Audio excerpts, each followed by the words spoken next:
யாரோ பேசும் போது என் செவிக்கு கேட்கிறது. நீங்கள் யார் ஐயா? ஐயா, அதாவது நான் அந்தனர் காசி என்று சொல்லக்கூடிய காசிலிருந்து ஏதாவது விவசாயம் பெற்று வந்திருக்கிறேன் ஐயா. பிராமணரா? அந்தனரா? என்னிடத்தில் இருந்து யாச்சகம் வாங்கி போவதற்கா? நீங்கள் யாரை கேட்டு வந்திருக்கிறாயோ அந்த கர்ணன் நான் தான் ஐயா. மாயவன் செய்த தூதால் மதியில் இங்கு போறேனுங்க. கோலையும் அடுத்து எனக்கு முன்வந்து வாங்கலானே. உயிர் போகும் வேலையில் தவித்துமே வாழலானே சாமி. இந்த வேளையில் வந்து என் மனைவி மக்களை வளர்ப்பதற்காக யாசகம் கேட்க வந்திருக்கின்றாயே. யாசகம் கேட்க வந்திருக்கிறாயே. வேதங்கள் ஓதுகின்ற வேணியரே ஒரு வசனம். ஆதி முதல் இதுவரையும் அத்தனை தர்மங்கள் செய்தேன். என்னிடத்தில் உள்ள பொருள் எல்லாருக்கும் செய்தேன். இப்போ நான் இந்த குடிச்சத்திர பூமியிலே மார்பிலே அன்பப்பட்டு மடியும் காரணத்தில் இருக்கும் போது யாசகம் கேட்க வந்திருக்கிறாய். இப்ப மட்டும் என்னானது? இதோ என் சிலோரத்தம் இந்த சிலோரத்தது கோடி பொன் பொருளுக்கு விலை மதித்தது. இது தருகிறேன். இதை எடுத்து சென்று மனைவி மக்களை வளர்த்துக் கொள்.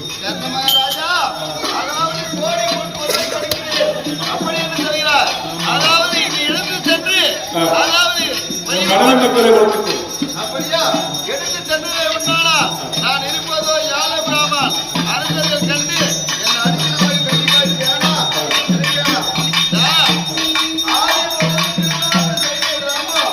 அந்த தர்மத்தை நீ தானமாக தர்மம் செய்ய வேண்டும். அந்த தர்மத்தை நான் தர்மம் செய்ய முடிவதில்லையா? எல்லும் தண்ணீர் மட்டுமே. அதாவது நான் அந்தனை இல்லையா? அதனால இருக்கிறது. அதாவது தானம் என்று சொல்லக்கூடிய 32 தானம். 32 தானம். நான் செய்தது 31 தானம். ஒரு தானம் செய்யவில்லை. என்ன தானம்? அன்னதானத்தை செய்யவில்லை. சிறந்த தானம் அன்னதானம் தான். அன்னதானம் நீ செய்ய கிடையாது. அதனால யாருக்காவது காட்டு இருக்கிறியா? அந்த வீட்டுல சாப்பாடு இருக்குதுன்னு.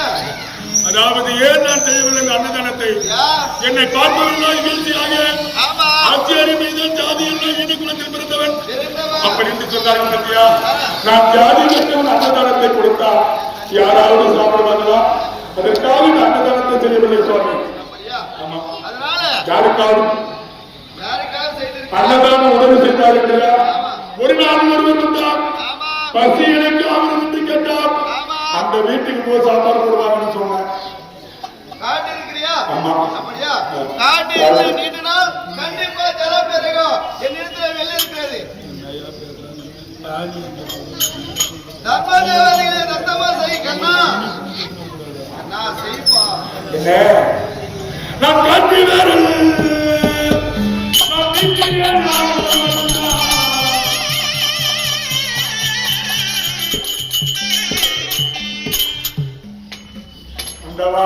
ஐயா கர்ண மகாராஜன் அரண்மனையிலே சென்று அன்னத்தை புசித்து வாழ்கின்ற விரலை காணானே. அந்த காட்டிய விரலை நீட்டினே. இதில் ஜலம் பெறுகிறது சாமி. அப்படியா? சத்தம் செய்திருக்கிறாயா? செய்தி கொடுத்து விட்டேன். இறைவா இறைவா.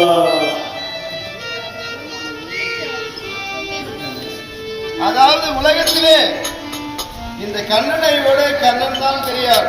கண்ணனா இருந்தாலும் ஆண்டவரா இருந்தாலும் கண்ணனிடத்திலே கண்ணன் கை மேலே இருக்கிறது. அந்த தர்ம தேவதைகள் என்று சொல்லக்கூடிய தர்ம தேவதைகள் இருந்தால் கண்டிப்பா கண்ணன் உயிர் பிரியாது.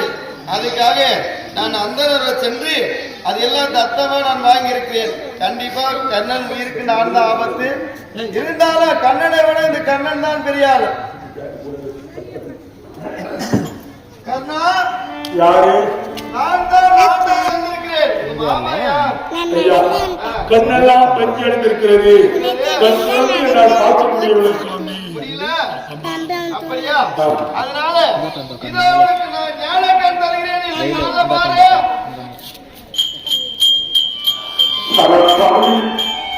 இந்த மாசம்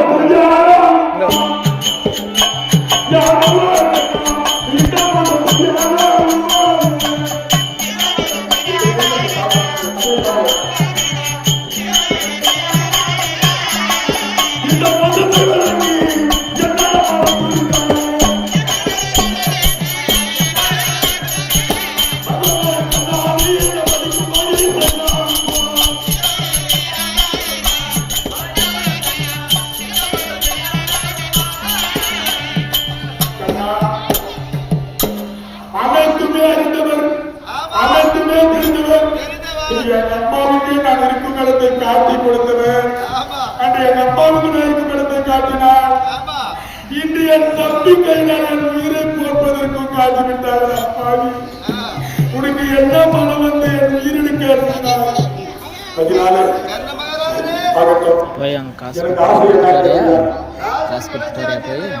எனக்கு சத்துரு கேட்கிறியா? எனக்கு 6 பேர் சத்துரு. யார் யாரு? கரியம்மாளே,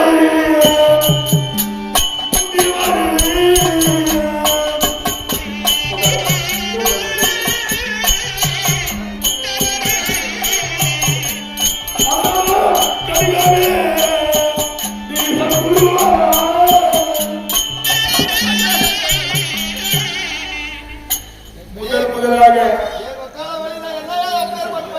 நீ செய்ததெல்லாம் ஒரு தர்மம் இல்லையே. ஆண்டவா, முதல் உயிரத்தில் நான் பிறந்திருந்தேனே, நான் தானா சொன்னாக பிறக்கின்ற போது 1000 கவசம் கொண்டு பிறந்தேன். 1000 கவசம் கொண்டு நான் பிறக்கின்ற போது தவம் இருந்தே நான் சென்று என்னவென்று ஒருவனே என்னுடன் சண்டை செய்ய வேண்டும், ஒருவனே 6 மாதம் சண்டை 6 மாதம் தவம் இருக்கக்கூடியவன் நான் சண்டை செய்ய முடியும். ஒரு கவசம் கொண்டு வச்சு நான் அறுக்க முடியும் என்று நான் வரம் பெற்று வந்தேன். நீ என்ன செய்தா? நரன் நாராயணாக பிறந்து நீயே செல்வது தவம் இருப்பது, நரன் வருவது, சண்டை செய்வது, ஒரு கவசம் குணத்தை இருப்பது, இப்படியே சண்டை செய்து செய்து 999 கவச குண்டலத்தை அறுத்துவிட்டால், இந்த ஒரு கவச குண்டலத்தை அறுத்தால் என் உயிர் போய்விடுமே என்று சொல்லி உனக்கு பயந்து புறப்பட்டு ஓடினேன். 4 திசையாக சென்றேன். தேவர்கள் எல்லாரும் கேட்டேன், யாரும் எனக்கு அடக்கலம் கொடுக்கல. கிழக்கு திசையிலே திரும்பி பார்த்தேன். சூரியன் உதித்து வந்தார். சூரிய பகவானத்திலே சத்தியத்தை வாங்கிக் கொண்டு அங்க அடக்கலமானேன். சூரிய பகவானிடத்தில் அடக்கலமான காரணத்தினால் இந்த உலகத்திலே நான் சூரியனுக்கு பிள்ளையாக பிறந்து விட்டேன். முதல் நீதான் எனக்கு சத்திரு. இரண்டாவது என்ன என்ன குந்தி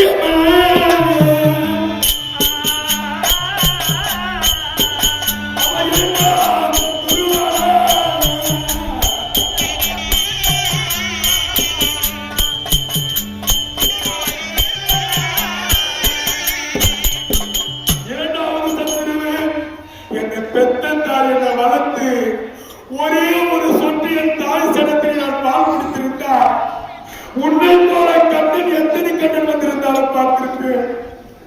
பால் கொடுக்காத பாவியானாலும் தாயா, குடிக்காத ஆமான போது எழுது. 2வது எங்க அம்மா, 3வது எங்கள் ஊரு பரிசுராமனே.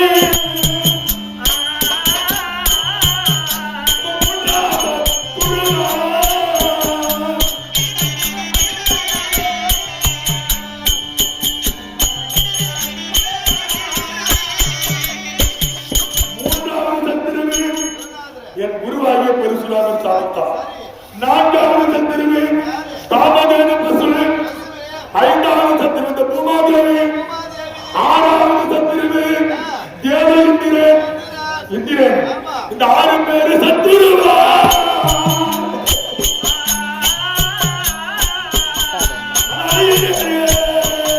இந்த பூமி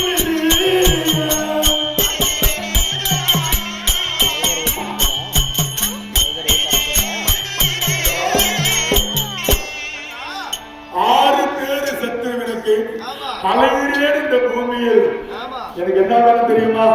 4ஆம் பதி கொடுங்கள் சுவாமி. இந்த தர்மத்தில் இல்லையா? அப்பா ஒரு தானம் செய்யாத காரணத்தினால் 4ஆம் பதி இல்லையா? இந்த பிரிவில் மறுபிரிவு இருக்க வேண்டாம். போதும் சுவாமி. இந்த பிரிவிலிருந்து பெருத்துவ ஆட்டம் போட்டா கல்யாணம் பண்ணி பாதி விட்டுட்டா புரிவன் சாபத்தாட்டை முன்னு வீட்டுக்கு துரோகம் நடக்கூடாது இந்த கதிக்கு ஆளாவிட்டு அதற்காக எனக்கு அடுத்த பிறவியே வேண்டாம் சுவாமி.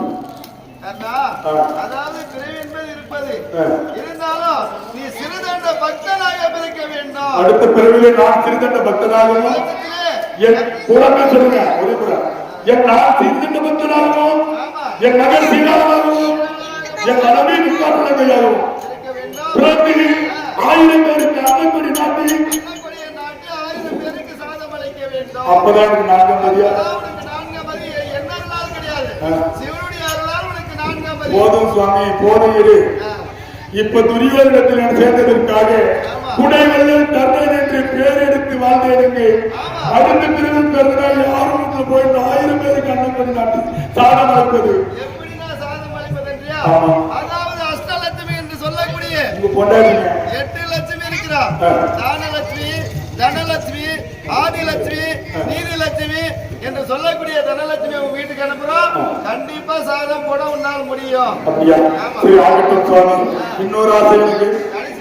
ஆமா எனக்கு ஒரு ஆசை என்னன்னா பெற்று எங்க அம்மா எங்க ஆத்துல போட்டு போயிட்டா ஒரு நாள் சடங்கு பால் குடிக்குவேன்.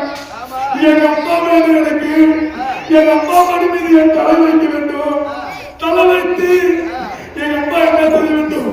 மகனே கண்ணா என்று முந்திய பிறந்த மகனே முடிச்சாதாயா அப்படி என் தாயார் மணி மீது போட்டு என்று அழ வேண்டும். அழுக்காது என் தாயார் கண்ணீரே தண்ணீர் வர வேண்டும். அந்த கண்ணீர் ஆகப்பட்டது என் வாயில் ஒரு 3 சொட்டு கண்ணீர் விடணும். அந்த 3 சொட்டு கண்ணீர் விழுந்தால் அதே என் தாயாருக்கு பால் கொடுத்து வளர்த்தது. என் தாயாருக்கும் அந்த பாவம் தேராமல் போகட்டும். அந்த தாய்ப்பாசமாகப்பட்டது என்னை விட்டு போகட்டும். எங்க அம்மாவை என்ன எங்க அம்மாவை கூப்பிட்டாங்க. எங்க அம்மா மடிமேலே உயிர் போகட்டும்.